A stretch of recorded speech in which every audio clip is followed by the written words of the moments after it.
Welcome to Sports Talk. I'm Ed Gotwals along with Mike Miller. I guess we need to talk about some district playoff basketball. Uh, Gets back into action tonight, which is Tuesday. We're recording this Monday night. We have two games on Tuesday. First one is a boys AAA game, West Perry at Greencastle. And we also have Shippensburg girls at Manheim Township in a quad A. They're both first round games. Gotta make sure I get that right. Both 7 o'clock starts. And the other District 3 game we have scheduled so far is a boys quad A on Wednesday at 7 o'clock, Chambersburg at Hershey. So let's talk about Greencastle boys first. I know you've seen a lot of them lately. I would certainly think they're heavily favored against West Perry. I think so. I think it's going to be I think, good game. I don't think they're going to blow out West Perry. You really don't see that too often at this point in the year. West Perry, they got two tough guards. Bryce Stambaugh, he's 5 points away from 1,000. So, talking to head coach Gary Martin, he said, I don't care if he scores 20 as long as we win. He's going to get his points. But it's just a matter of what Greencastle can do to combat him on the other end too. I mean, we've talked about this all year long. Greencastle has probably the best two guard combo in the area, and Zach Faulkner and Corey Myers. I mean, they're also going to get their points, and then you also got to factor in Denver and Denton Cordell, and he's been doing it sort of quietly, but Denton Cordell has been really coming on.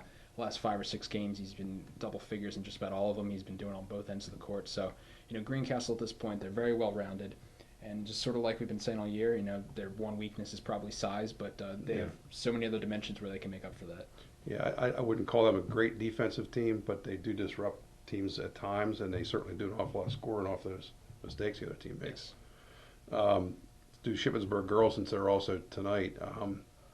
Lady Hounds beat Elizabethtown last week by 2. I think they're taking a step up in caliber of opponent here this time, playing Manheim Township, who is, I think they're like 20-3. Yeah.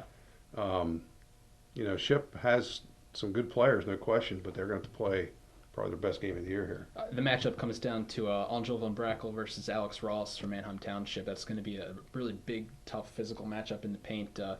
Talking with Megan Carr, Ship's head coach, both players, they have a very similar style of play. They're physical. They can beat teams in multiple ways. It's going to be a tough game for the Lady Hounds, no question about that. Manheim, they have so many different ways they can beat you. They can beat you on the outside, inside with Ross. But then again, Shippensburg, they have some girls who can also shoot it from the outside, and they've been pretty well run as well-rounded team as we've seen in the area as far as teams we cover this year. So, it's going to be a close game. It's going to be a good game. If I had to make a prediction, I'd probably take Manheim Township by 4 or 5. But it's going to be a good game. I think one key is if Jenna Parson gets hot early, because sometimes when she doesn't hit them early, it takes a while to get going. But if she can start off that way, it could be a big factor. And then Chambersburg game Wednesday at Hershey. Trojans have obviously been playing very good basketball here lately. But I think the biggest key here is Hershey has a 6'8" guy, Matt Bannis, and they've got Harold Brantley inside. He's 6'2", 6'3". Yeah, big football player going to Missouri. It's going to be interesting to see if they can handle that kind of size inside. Now Greencastle didn't have to deal with that. They just didn't miss any shots. So it might have to be that kind of a game for Chambersburg where their offense is really clicking. Yeah, and it certainly can, because right now the Chambersburg Trojans, they're playing their best basketball of the season. They've really come together. I'm looking at this as an upset for Chambersburg. I think they can win this game. I mean, like we've seen down the stretch with them, it seems like every game there's someone new stepping up. In that game against Wilson, Aaron Sullenberger, he was in double digits, new career high for him. Nick And Graham. so was Quinn Euler. Yeah, and Nick Graham a couple weeks ago dropped 20 on Greencastle. I'd like Chambersburg chances in this, and the team is really focused right now. Those kids really want to get to Giant Center and play under the big lights, but it's going to be a tough task for Chambersburg going up against its size, like you mentioned. But I think they can handle it. They have some size in Andrew Plank, and they have some height in Mitch Stahl. I mean, they're going to have to get the A games from both of those players, but it should be a good game. I think that the one thing that always is a factor is Chambersburg plays against the top caliber teams night in, night out during the season. And Hershey, although Keystone's not too bad, but there's really only about 2 or 3 good teams there. That every night thing, I think, just it helps the playoffs. Let's skip over to District 5, which they start their playoffs this week with a quarterfinal round. On Thursday, it's the boys, and 3 of our 4 teams are in the playoffs. Phantom Metals playing at top-seeded Southern Fulton, and Forbes Road plays at Shanksville. Those games are also 7. And the girls start play on Friday.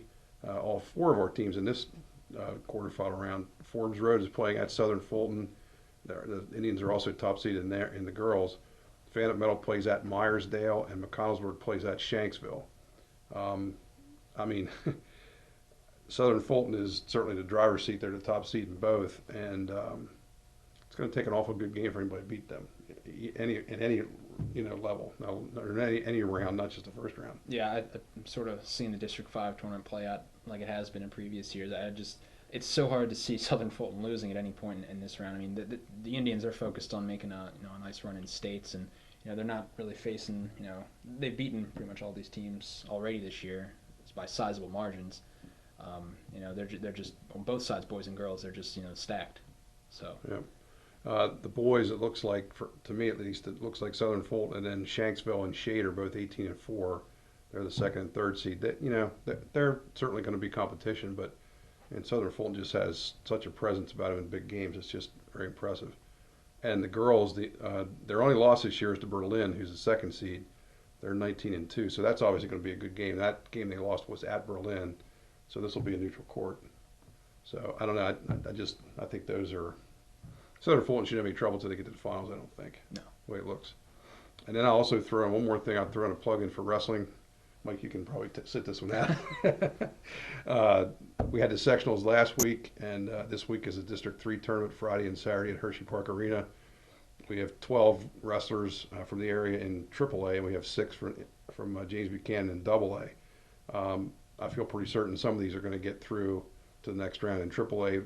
If they finish in the top 3, it puts them in states. AA top 5 goes on to regionals, and then they take the top 5 from regionals and go to states. I think we've got a real chance of getting at least 3. Well, Chambersburg has 3 kids that were in states last year. They, obviously have a good chance of getting back. I think maybe somebody from JB might sneak in there too this time. So I'm looking forward to it. I know that. I know you are. All right. Until next week, enjoy the games.